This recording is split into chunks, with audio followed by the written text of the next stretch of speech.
नमस्कार दोस्तों, मैं पूनम चंद्रलेखा किस्सों के संदूक में आज लेकर के आई हूँ आपके लिए कोलकाता के प्रसिद्ध साहित्यकार डॉक्टर अभिज्ञात द्वारा लिखित कहानी जिसका शीर्षक है संगीत। तो लीजिए, प्रस्तुत है कहानी संगीत।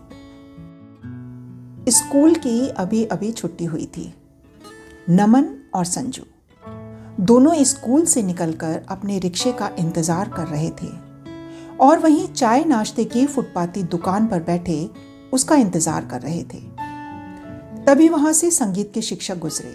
हालांकि वे सिर झुकाए जा रहे थे, तब भी उनकी नजरें उनसे टकरा गईं। हड़बड़ाकर दोनों बेंच से उठे और उनका अभिवादन किया। शिक्षक ने इस पर कोई प्रतिक्रिया व्यक्त नहीं की और वहां से चलते बने, जैसे उन्होंने उन्हें देखा ही ना हो। शिक्षक के शुष्क व्यवहार से दोनों का दिल बैठ गया। वे पहले से ही इस शिक्षक को लेकर परेशान थे। नमन ने कहा, यार संजू, इनका क्या किया जाए? इन्होंने कल मुझे फिर से पिछली बेंच पर खड़ा कर दिया था। मुझे पता ही नहीं चलता कि कौन सा स्वर शुद्ध लग रहा है, कौन सा कोमल या तीव्र। संजू, हाँ, मुझे तो कहते हैं तू कनसुरा है। यह बेसुरा तो सुना था, अब कनसुरा क्या भला है? नमन, हर एक दिन के बाद संगीत की क्लासेस हैं और हर बार ये म्यूजिक वाले सर इंसल्ट पर इंसल्ट किए जाते हैं। कुछ ना कुछ तो उपाय करना होगा। संजू, मेरा दिमाग इस मामले में कोई आइडिया निकालने में फेल है। तू ही कोई रास्ता निकाल ना। नमन, ठीक है, तू जैसा मैं कहता हूं तू करता जा। बस इतना बता कि तुझे तबला बजाना अच्छा लगता है या हारमोनियम? संजू, पता नहीं, दोनों में से किस में ज्यादा मजा आएगा। फिर भी मुझे मौका मिले तो मैं तबला ही बजाऊंगा, क्यों? नमन, हम म्यूजिक टीचर से ट्यूशन पढ़ेंगे। इससे यह दोहरा फायदा होगा। एक तो हमें डांट फटकार नहीं सुननी पड़ेगी, दूसरे हम इसी बहाने ठीक से म्यूजिक सीख पाएंगे। फीस की चिंता मत कर, मेरे पापा के पास बहुत पैसा है, मैं दोनों की फीस भर दूंगा। कल सुबह पहुंचते हैं सर के घर। अगले दिन से दोनों म्यूजिक सीख रहे थे। म्यूजिक टीचर रावत सर ने उन्हें ड्राइंग रूम में ही बैठकर म्यूजिक सीखने की जगह तय गई थी। उसी से जुड़ा वॉशरूम था। किसी भी कीमत पर घर के अन्य कमरों में उन्हें न घुसने की सख्त हिदायत दी गई थी। रावत सर उन्हें कुछ सीखने का टास्क दे जाते और उन्हें लगातार उसका रियाज करना होता। योजना कारगर साबित हुई। उन्हें कक्षा में अब अपमानित नहीं होना पड़ रहा था, लेकिन रावत सर किसी न किसी पर अपना क्रोध निकालते रहते। हालांकि घर पर भी रियाज के दौरान उनके प्रति व्यवहार में शुष्कता कायम थी। वे बेहद कम बोलते थे और उन्हें टास्क देकर घर के अंदर चले जाते।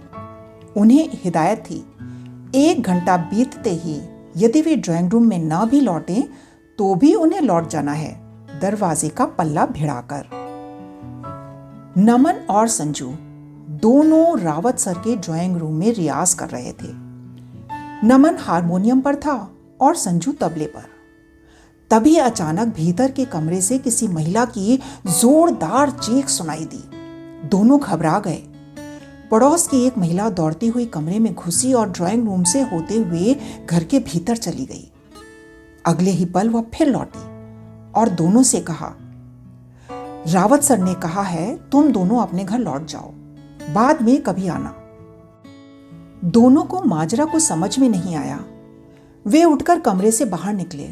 वे गली से निकल ही रहे थे कि एक एम्बुलेंस आई और रावत सर के घर के बाहर खड़ी हो गई। उन्होंने दूर से देखा, रावत सर अन्य लोगों की सहायता से एक महिला को एम्बुलेंस में चढ़ा रहे थे। फिर वे खुद भी एम्बुलेंस में बैठ गए।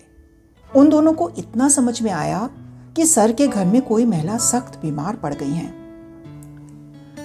इस बीच रावत सर अपनी म्यूजिक की क्लास में नहीं आए।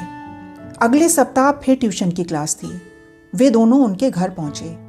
दरवाजा अंदर से बंद था। इससे पहले कि वे कॉल बेल बजाते, पड़ोस की वह महिला बाहर दिख गई। उसने इशारे से कॉल बेल बजाने से मना किया और अपने पास बुला लिया। महिला ने रास्ते में ही खड़े खड़े बताया, रावत सर की पत्नी बेहद बीमार हैं। उनका कैंसर उस दौर में पकड़ में आया जब बीमारी तीसरे स्टेज में पहुंच गई है। पहले रावत सर ऐसे नहीं थे। वे बेहद मिलनसार और खुश मिजाज व्यक्ति थे।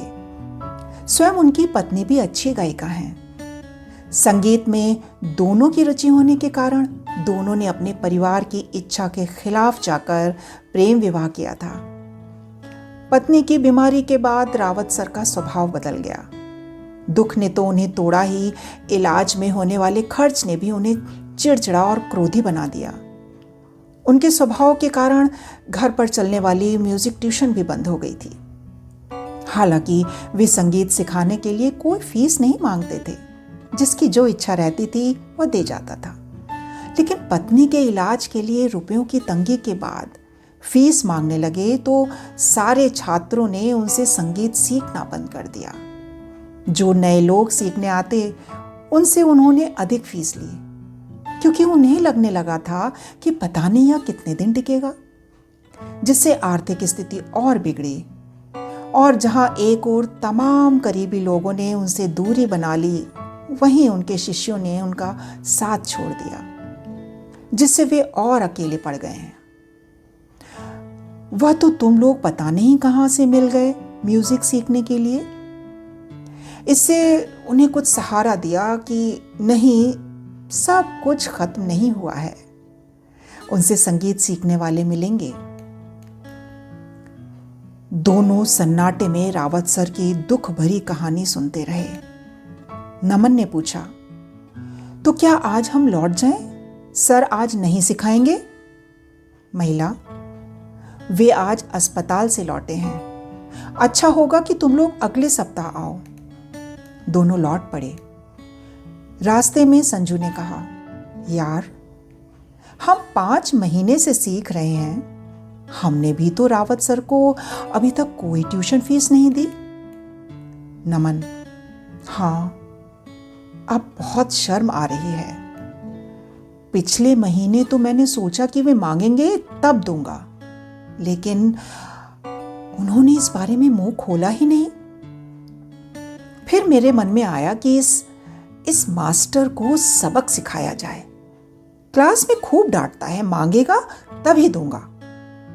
संजू,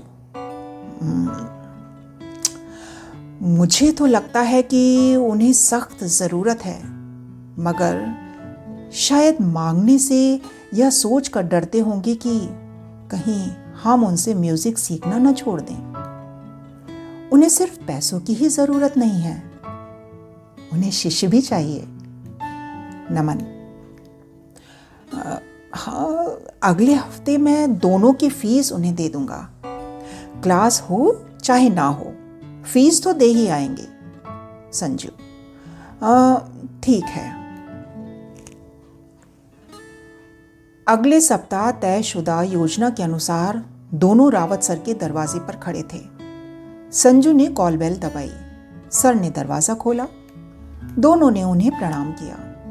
सर ने कहा, क्लास 2 हफ्ते बाद होगी, बाद में आना। नमन ने जेब से रुपए निकाले। वह साहस करके कहा, सर ठीक है, हम 2 हफ्ते बाद आएंगे, पर यह 5 महीनों की बकाया फीस रख लीजिए। अब इसकी जरूरत नहीं रही, रहने दो और तुम लोग जाओ और दरवाजा बंद कर देना। कहकर वे ड्राइंग रूम में उन्हें छोड़कर भीतर के कमरे में चले गए। उनके जाते ही उन्होंने देखा उनकी पत्नी की तस्वीर पर फूल मालाएं चढ़ी हैं और दिया जल रहा है। अंदर से रावत सर के सिसकने की आवाज आ रही थी। उन्हें पहली बार एक करुण संगीत सुनाई दे रहा था जो कहीं बज नहीं रहा था, लेकिन दोनों की आंखों में गर्म आंसू बनकर